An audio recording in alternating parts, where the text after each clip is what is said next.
Bueno, muchas gracias, Gastón, señor presidente. Eh, buenas tardes a todos. Yo también les quiero dar la bienvenida.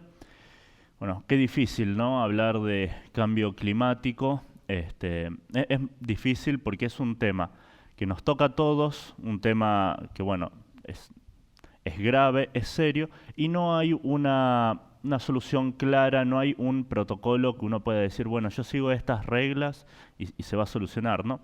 Entonces, dada la complejidad, dada la dificultad y la seriedad del problema, la reacción natural de todos es, como medio de autopreservación, evadirse del problema, ¿no? Entonces, es muy difícil lograr que la gente se interese sobre este tema, porque bueno, no hay pautas claras para darle a la gente. Entonces, ¿de qué hablamos cuando hablamos de cambio climático? Bueno, que como consecuencia de nuestra actividad económica, el mundo está sufriendo una alteración en sus patrones climatológicos que lleva a fenómenos extremos como huracanes, sequías más intensos, más frecuentes, y que si no es controlado a tiempo va a entrar en un proceso en el cual se va a acelerar a sí mismo y se va a ir agravando hasta salir completamente de nuestro control. Este calentamiento se produce porque emitimos al aire ciertos gases, llamados gases de efecto invernadero, como consecuencia de nuestra actividad económica.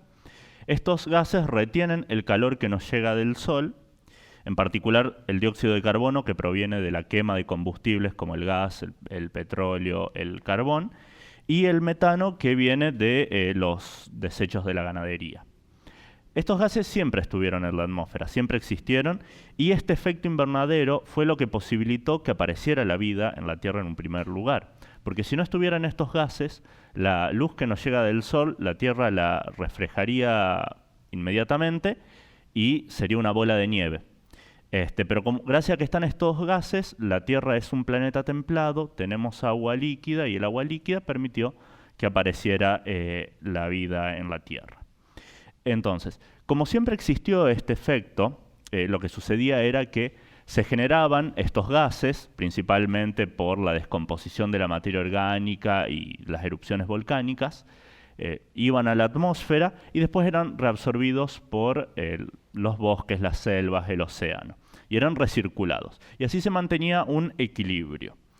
Lo que está sucediendo ahora es que vivimos en una sociedad muy compleja, muy interrelacionada, y que en esta complejidad, en esta interrelación, somos completamente dependientes del uso de la energía. Y la energía la obtenemos de la quema de combustibles que generan estos gases. Por ejemplo, la mayor parte de nuestros productos, todos sabemos que vienen de China, del sudeste asiático, donde hay una gran masa humana que produce todos estos productos. Para producir estos productos se queman combustibles. Para alimentar a esta gente, son tantos que los entornos locales de las ciudades no pueden generar la comida necesaria. Es necesario generar alimentos en otros lugares del mundo y enviarlos mediante barcos que también consumen gas y petróleo hacia ellos. Y bueno, en todo este proceso se emiten gases, ¿no? Por cada uno de los pasos se emiten más gases. Para colmo, la actividad económica también ha dañado la capacidad que tenía el ambiente de reasimilar estos gases. O sea, no es solamente que estamos produciendo más, sino que también cada vez con los desmontes, los incendios forestales que son mayoritariamente producidos por el hombre, cada vez el planeta tiene menos capacidad para reasimilar todos estos gases. Y como resultado de todo este esquema hay más gases, se retiene más energía del Sol y aumenta la temperatura promedio. Eso es un efecto que ya estamos viendo, no es algo que vaya a pasar, o sea, sí va a seguir pasando, sino que ya hay evidencia de un aumento global en la media de la temperatura. Y si no lo detenemos, si no dejamos de emitir estos gases, van a empezar a aparecer más procesos que van a empezar a emitir más gases y que van a empezar a acelerar el cambio climático. Algunos de estos procesos, bueno, todos sabemos que el el riesgo que siempre nos mencionan es que se derritan las capas polares y que al derretirse las capas polares liberen agua y aumente el nivel del mar, con la consecuente pérdida de zonas costeras, relocalización de las poblaciones, etc. Pero también hay otros efectos que son menos evidentes del calentamiento. El primero es la regulación de la temperatura. No tenemos acá los vasos con hielos, pero ustedes piensen en un vaso de agua con hielo. El vaso va a estar fresco mientras haya hielo en él. Cuando el hielo se termine de derretir, la temperatura del vaso va a aumentar. Las capas polares en nuestro planeta cumplen más o menos esa función para la regulación de la temperatura. El día que se derrita el último glaciar, la última capa de hielo, la temperatura va a empezar a aumentar descontroladamente. Otro factor más. Debajo de esas capas de hielo hay mucha materia orgánica de hace cientos de miles de años muerta que no se descompuso porque estaba congelada, pero ahora que se descongele se va a descomponer y va a seguir emitiendo más gases al ambiente. A todo eso es lo que me refiero cuando digo que se puede volver un efecto que se retroalimente y salga de nuestro control. Entonces, ¿qué es lo que podemos hacer al respecto? Bueno, hay que reducir a toda costa la emisión de gases, está claro. Para no extenderme demasiado, voy a mencionar dos aspectos, que son el aspecto tecnológico científico y el aspecto político, que me parece son los más importantes. Bueno, el primero es el aspecto tecnológico. ¿Cómo disminuimos las emisiones sin comprometer nuestra calidad de vida? Porque, digamos, a todos nos gusta bañar con agua corriente, tener luz en la noche, y de hecho el uso de la energía es un derecho humano. Entonces, bueno, ¿cómo hacemos para no emitir, pero sin perder nuestra calidad de vida? Bueno, se ha propuesto, hay dos líneas. Una es la generación de energía a través de fuentes menos contaminantes, y otra es mecanismos o formas de hacer más eficiente nuestro uso de la energía, digamos.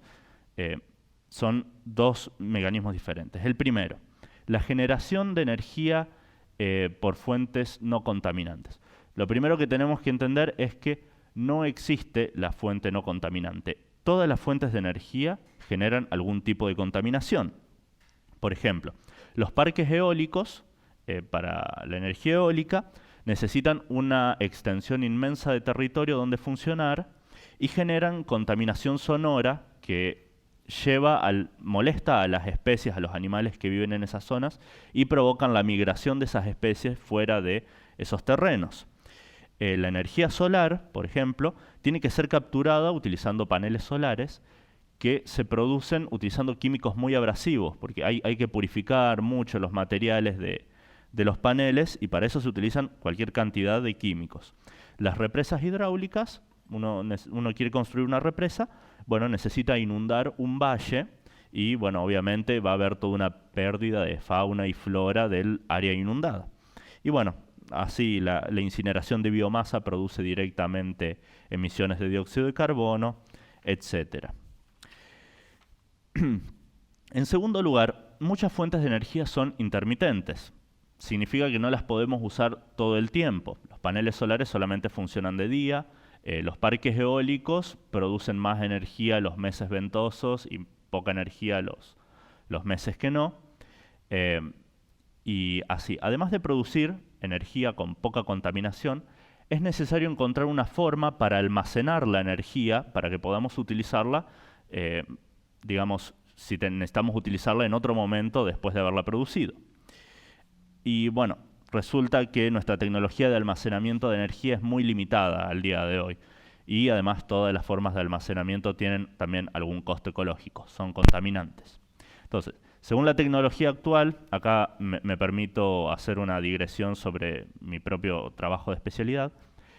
Nuestra mejor alternativa para almacenar energía son las baterías de litio, que son las baterías que usan computadoras, celulares, cualquier electrodoméstico portátil que uno utilice, y que se sabe que de resolverse ciertos problemas tecnológicos, las baterías de litio pueden usarse para mover un auto eléctrico. ¿Y por qué nos interesa el auto eléctrico? Bueno, porque primero no consume petróleo y segundo se lo puede cargar con energía renovable o con energía que se desperdicia en el sistema actual. ¿Cómo es esto? Bueno, imagínense que uno tiene un auto eléctrico. Lo conduce hasta que se queda sin batería, lo lleva a la estación de servicio, en la estación de servicio el playero le saca la batería, trae una batería nueva, la pone y uno se va en el auto. Entonces se queda con la batería descargada el playero y tiene varias opciones para recargarla. Si hubiera un parque eólico cerca o si tuvieran paneles solares, puede utilizar energía renovable. Pero suponiendo que no hubiera energía renovable disponible, pueden hacer algo muy curioso, que es cargarlas de noche. ¿Por qué cargarlas de noche? Bueno, ustedes saben que no consumimos la misma cantidad de energía a toda hora del día. El momento de mayor consumo energético es aproximadamente ahora, a la nochecita, a la tardecita, donde todo el mundo vuelve a sus casas, prende la luz, prende la tele, etc. Pero de noche, a la madrugada, entre la 1 y las 6 de la mañana, el consumo de energía cae, digamos, cae mucho más. El tema es que el sistema energético está produciendo siempre la misma cantidad de energía, porque poner en funcionamiento una central energética lleva días, semanas, meses.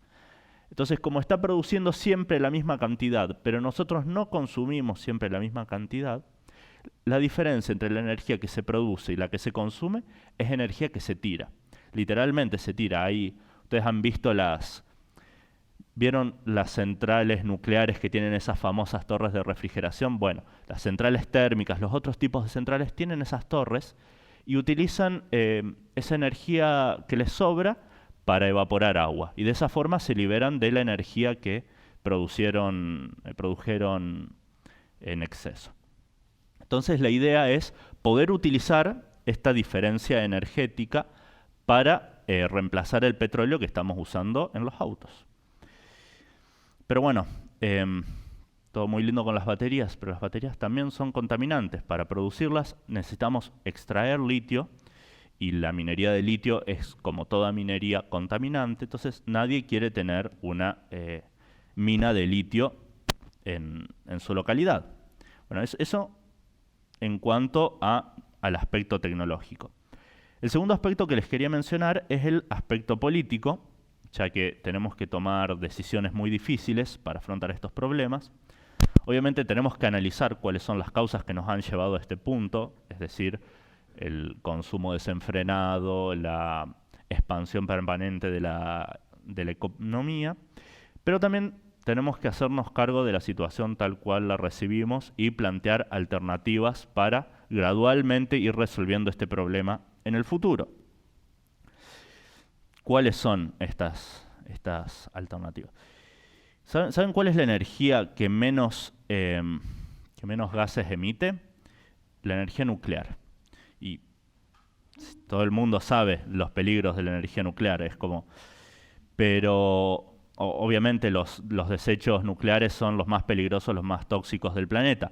Ahora, ¿cómo se compara el riesgo de la energía nuclear con, por ejemplo, las consecuencias que sufren millones de personas por causas relacionadas al petróleo, al gas, al carbón?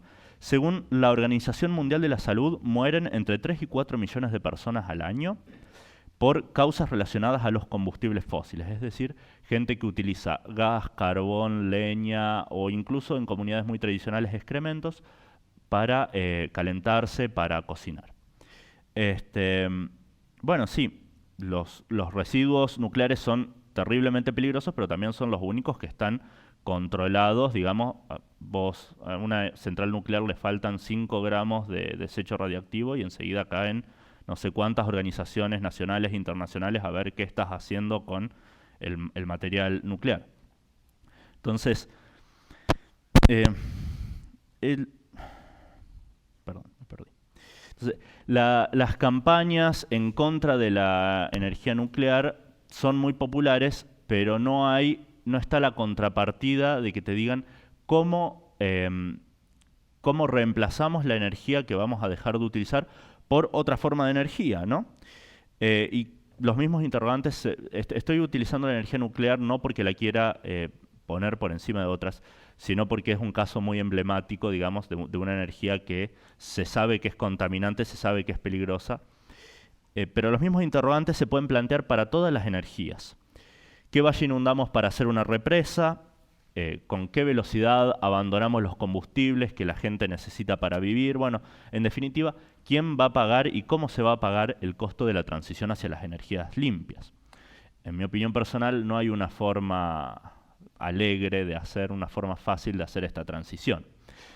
Sin lugar a dudas, tenemos que reducir nuestro consumo, tenemos que ser racionales en el consumo de la energía, pero por otro lado, necesitamos la energía para vivir. Y necesitamos que haya una diversidad en la producción de energía. Si nosotros apostamos todas nuestras fichas a una sola energía, van a pasar dos cosas. Esa energía va a tener un impacto concentrado, un impacto de contaminación concentrado, y por otro lado, si ese tipo de energía falla por algún tipo de cuestión, bueno, va a ser catastrófico, porque no vamos a tener en qué apoyarnos para seguir viviendo como lo estamos haciendo. Bueno, entonces, ¿cuál es el rol de los ciudadanos en todo este problema, en atacar este problema? Bueno, además está decir que el cambio empieza en casa, siendo más racionales en el consumo, todos tenemos la posibilidad de hacer algo, pero si bien el cambio empieza en casa, no termina ahí. ¿Por qué? Porque si todas las personas fueran perfectamente eficientes en el uso de la energía, si usáramos lo justo y necesario, aún así solamente lograríamos eliminar el 25% de las emisiones de gases globales. ¿Por qué? Porque hay un 75% de emisiones que no son generadas en los hogares, sino que son generadas en las industrias. Y para que este 75% de emisiones se pueda eliminar, tiene que haber una intervención de los estados nacionales que les exijan a las empresas que funcionen en su territorio que reduzcan las emisiones. Bueno, seguramente todos se deben acordar, cuando yo era chiquito no se hablaba tanto de cambio climático, se hablaba mucho del agujero en la capa de ozono, no sé si se acuerdan. Hoy no se habla tanto, es un problema separado al cambio climático, pero el agujero de la capa de ozono, que se descubrió hace 40, 50 años, bueno, generó por supuesto pánico en el público, y entonces los gobiernos nacionales se pusieron de acuerdo, firmaron el Convenio de Viena, que después derivó en el Protocolo de Montreal. El Protocolo de Montreal tiene este año 30 años, que es un protocolo en el cual todos los países del mundo se pusieron de acuerdo en eliminar las causas del agujero de la capa de ozono. Las causas del agujero de la capa de ozono eran la emisión de un cierto tipo de gas muy específico, que se llaman clorofluorocarbonos, que se usaban mucho en heladeras, se usaban mucho en aerosoles antes. Hoy en día casi que se dejaron de usar por completo. Solamente se utiliza una pequeña parte que se considera esencial, que se utiliza, por ejemplo, para los aspiradores, para la gente que tiene asma. Eso traen clorofluorocarbonos. Digamos, ese pequeño uso es lo que se considera esencial. No se lo puede eliminar porque corre riesgo la vida de las personas. Pero todo el resto del uso superfluo de clorofluorocarbonos fue eliminado. Y como consecuencia de eso, es que hoy se está empezando a ver una reducción en el agujero de la capa de ozono. Y las estimaciones indican que si todo sale como está planeado, entre 2050 y 2075 el agujero de la capa de ozono podría cerrarse. Entonces, para atacar el problema del cambio climático, en 2015 se firmó un convenio internacional llamado el Acuerdo de París. Estoy seguro que habrán escuchado hablar porque hay muchas noticias al respecto, donde cada país del mundo se comprometía a implementar políticas con el objetivo de que dentro de 100 años el aumento de la temperatura no sea mayor a 2 grados centígrados, que es un objetivo razonable. Ahora, tiene un par de trampas este acuerdo. Primero, que no lo firmaron todos los países. Los países más contaminantes como China, Arabia Saudita, Irán no lo firmaron. Estados Unidos, que lo había firmado inicialmente, ahora se ha retractado de la firma y ha salido. Otra trampa que tiene este acuerdo es que cada país se reserva la libertad de elegir cuál va a ser la meta, cuál va a ser la contribución que va a hacer para ese acuerdo, ¿no? Entonces de repente viene un país, lo firma y dice, bueno, sí, pero yo quiero que mi contribución sea... Perdón. Viene un país y dice, yo quiero que mi contribución sea plantar 100 árboles. Y listo, planta 100 árboles y se da por hecho. Y así pasa, varios países han dado informes con metas que son, sí, son una meta, son algún aporte hacia el objetivo, pero no es el aporte necesario para llegar a los 2 grados centígrados que el acuerdo plantea. Entonces, para finalizar, ¿cuál es el rol de los ciudadanos en todo este asunto? Y como siempre, el rol de los ciudadanos responsables es la organización y la participación política. Tienen que ser los ciudadanos los que les exijan a sus gobiernos que establezcan contribuciones significativas contra el cambio climático y que cumplan lo prometido. Es tan simple como eso. Bueno, muchas gracias. Cuanto menos.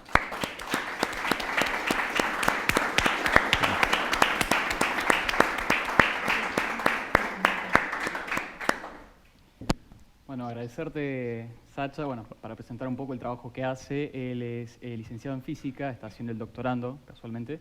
El doctorado en realidad es doctorando en física.